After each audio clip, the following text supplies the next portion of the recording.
Baxırdım 2025-də pensiya çıxmamışdan bir 3 gün qabaq hökmü elan elədik. Kassa çekləri yoxdur. Ədəvi yeri al. Üzr istəyirəm, dələduzda çox gözəl bir icad eləsinlər. Hansısa bir dələduzluqla böyük pul əldə etsinlər. Nə edirlər? Gedirlər, tapırlar hansısa bir narkoman, bomş və s.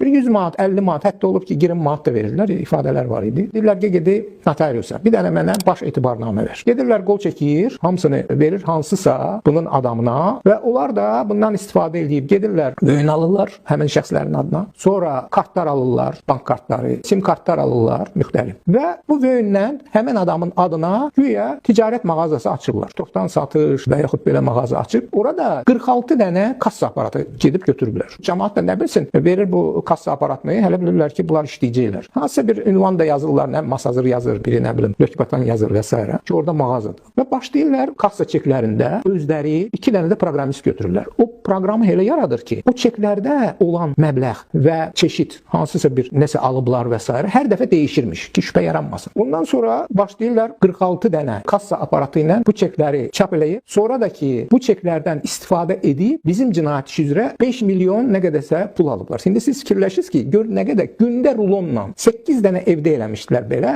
kirayə götürmüşlər evləri. Rulonla bu çeklərdən istifadə edib, hətta satırdılar müəyyən adamlara ki, get sən də düzəltkinən də. Tutaq ki, 100 min manatlıq çek çap eləyiblərsə, 50 minə satırdılar və s. Özdə ki, çox maraqlıdır da. Çekdə 2000-dən artıq oldusa, təbii ki, İqtisadiyyat Nazirliyi yanında vergi xidməti şübhə ilə yanaşır ona. Amma 2000-ə qədər hamısını buraxırlarmış. Hətta mənə maraqlı gəldi ki, görürsən ki, biz gedirik, nə bilim, 10 manatlıq mal alırıq, bir 50 qəpi bizə ədəvə geri al, pul gəlir. Onu da bir ay gözləyirik ki, ha vaxt o gəlib hesaba daxil olacaq. Amma burada milyonla pul veriblər, milyonla və heç kimin də xəbəri yox, güya. Təbii ki, onun indi cinayət işi ayrıldılar. Mən tezə də bu barədə epizodun baxılması üçün cinayət işi materiallarından başqa material ayrı göndərdim hörmətli vergilər xidmətinə ki, onlar tezdən bunun araşdırılması aparsınlar ki, necə ola bilər bir belə milyonla pul götürülür. Axtarış zamanı həmin başçının evindən 1 milyondan artıq manat, 1 milyondan artıq dollar, nə bilim maşınlar və s. Bu adam nə edirdi, bir nəfər də axtarışdadır hal-hazırda. 15 il birinə, 14 il 6 ay, digərinə 14 il üçüncüsünə. Yəni ən sərt cəza verdim. Hələ prokuror da 15 il istəmişdi, mən də 15 il verdim.